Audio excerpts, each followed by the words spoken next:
welcome back to another Throwback Thursday, aka Remembering Forgotten Memories episode. So, today's episode topic, because there's a few little snippet stories I'm gonna include into this one, is nativity scenes. Now, obviously, I have not forgotten nativity scenes. How could I? I'm Catholic. That obviously I've not forgotten nativity scenes. However, a few little stories that go along with them, yeah, I kinda have. So, oh goodness. Like, at home, when I was super little, the only nativity scene we had was like this little porcelain one that I was not allowed to touch as a small child for obvious reasons. It was made of porcelain, so I mean, yeah, I knew it was there. Yeah, I looked at it, but I mean, that was about the extent of that. So, both of my grandmothers having nativity scenes that needed to be set up each year that were, like, actually made of, like, resin and wood and actual stuff you could touch without worrying about it breaking from, like, breathing on it wrong. Loved that. So, from a young age, pretty much both of my grandmas knew I could be trusted with delicate things not to break them, and they would let me help set up each of their respective nativity scenes. At my Nana's house, we would set it up on top of one of the VHS towers that was in, like, the entry hall, because it was like a cabinet thing, so it wasn't just, like, tapes hanging out. It was closed, it just looked like a cabinet, but it was essentially like a little table in the entry hall that we'd set it up on.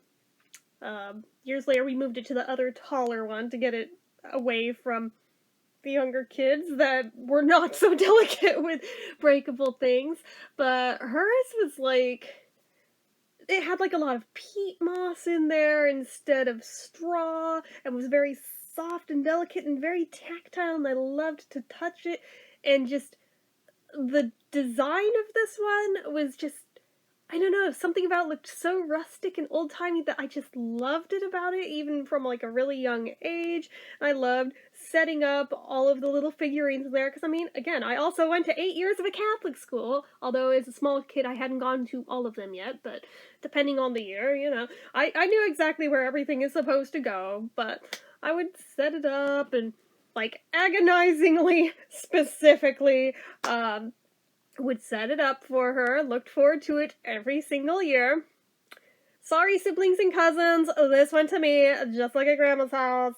Sorry, but, always went to me, but, hey man, they got to set up other stuff that I did, and it all evened out, but the nativity scenes, that was my jam. So, anyways, I would set it up year after year. Except at my Nana's house when I did it, there was always one small quirk that I felt the need to add to it. Every year, despite being told, stop that, I would do it anyway. I took a little Barbie cat and added it in among the barnyard animals. Because also having grown up on a ranch with horses and a barn, grew up with barn cats. So, in my little kid brain, there needs to be a barn cat. So, I got a Barbie cat because there was Barbie toys at my grandma's house, so I would just borrow one of the little kitty cats, and we put it somewhere. Now, when I was smaller, it would usually go somewhere more prominently, like on its hind legs, peeking into the manger. Because me and cats, of course, is going to get a place of honor like that. My Nana was like, why is there a Barbie cat in there? And I was like, because it's a barn cat. She's like, that's not part of the nativity scene. I said, it should be. It's a barn. He was born in a barn. It's a cat. Cats go in barns. And we would go around and around and around and around in this. She's like, yeah, there was no cats at the manger scene. And I'd be a little smartass who'd be like, how do you know? How do you know there wasn't a cat there? There probably was. It was a barn. I bet you there was a cat there. And she'd argue that, why don't you see cats in nativity scenes? There was no cat there. And there was cats in ancient Egypt. I bet there was a cat there. And I would stand my ground on this. And she'd eventually just give up. And she'd wait for me to go home and she'd take the cat out. But I'd come back the next week and I'd put it right back. And we would go around and around and around with this. Why she didn't just hide the cat toys, I don't know. But she didn't. And I would sneak it back in and she would take it back out, because I went there every week. This would just go on and on and on and on. Yep. And the older I got more covert in the placement of the cat, because now it was a game. After so many years of doing this, it got to be like a running joke of, I set up the nativity scene, including the cat. So I would find a spot where it was kind of hidden, but I knew it was in there. And it eventually got to where I was hiding it so well to where nobody took it out. I was so proud of myself for it. Sometimes I'd have it like, I believe hers was one that had like a spot for like a little light bulb up in it to light it. So it essentially had like a little raftery area, so I'd stick it up in there. No one could see it, but I knew it was there, and I felt good about it. So, God forbid anything bumped into it to where it'd fall down and be found again. Oh my gosh, yeah. Every year, had to add the cat to the manger scene. Because it's a barn, and he's a barn cat. Now, at my other grandma's house, there was far less toys to play with, because it was pretty much just me and my sister that were, like, the main ones that went there, and 90% of the time it was just me. My cousins lived too far away, so unlike my Nana's house, where pretty much every day of the week it was either my cousins or my siblings and I that were there. Between the two of us, pretty much there was always kids there pretty well every day of the week. So, yeah, there was lots of toys around there. But at my grandma's house, there was, like, a handful here and there, but nothing like that. So no Barbie toys around or anything, no kitty cats that I could sneak in there. Oh, darn. But she had a much larger nativity scene, which makes it that much more tragic that there was no cat to sneak in, because I could have done it so much better. But I digress. But hers was much larger, and it had many more pieces to it. But hers also had, like, pieces from different sets that, I don't know if she had multiple nativity scenes over the years, and some broke, so she, like, kept the older ones in with, like, the other one. I don't know what the story was there. I guess I never thought to ask why they didn't all match. Like, the wise men, like, actually, technically, there was 2 sets of wise men. There was, like, 3 little metallic ones on camels that, 3 different colors. They almost looked like they wanted to be ornaments, but I guess they weren't. They were just standalone figurines. But then there was, like, actual figurines of the wise men as well that matched the rest of the figurines in there, so I don't know. But hers looked, with the exception of the metallic ones, newer than the ones my Nana had, which is ironic because in reality they were probably older, because my grandma on my dad's side was old enough to be my Nana on my mom's side's mom. So, yeah, my grandparents on the one side were about the same age as my great-grandparents on the other side. My dad was a surprise late-in-life baby. So, anyways, that said, much larger, way more detailed. This one actually had straw in it. Oh my god, probably from the barn. It was way more detailed, and I could spend way more time on that one, because I would go to that grandma's house pretty much every day after school, except for the one day a week that I went over to my Nana's. This one was so detailed. I think, like, the baby Jesus even went in and out of the manger. You could take it out if you wanted to. I guess probably for storage purposes, whereas the one at my Nana's was just, like, attached to the manger. Like, everything was so detailed and well done in it, and I loved it, and I would just, like, admire it. And I mean, it wasn't just set it up. There was also the painstakingly dusted each piece as you're setting it up part of things when I did the ones at my grandma's house. Same thing with the ornaments. We are going to very, very carefully dust each ornament with these old rags made of my dad's childhood pajamas, like rags that she made out of them that she cut up so she could hold on to a piece of him that way over the— oh god, that's gonna make me cry. Fuck. Anyway, I didn't appreciate it that much as a little kid as I do now of how sweet that actually is. But, anyway, so we can tell my daddy was the favorite. But anyway, so we would dust each piece, and I would spend literally hours setting it up and arranging it and rearranging it and changing the positions of them, and probably playing around with them as if they were toys gently. I don't know. I would like spend an entire day on just the nativity scene that we would set up on top of the piano, which now lives in our house. But one year, I want to say this was... Part of me wants to say it was 2nd grade, part of me wants to say it was 4th grade, so I'm gonna split the difference and say 3rd grade! Right in the middle of the two, because in reality it probably was, because I can't remember for sure, but somewhere right around in there. I got a little too wound up and excited with all of the decorating, and I was probably on a sugar high, and she actually left me unattended for once to do it. Which was very unusual, because usually she stayed in that room nonstop while I did them. And we'd have Christmas music going on the stereo, and it was just a good time. But this time she was letting me do it unattended while she was in the kitchen.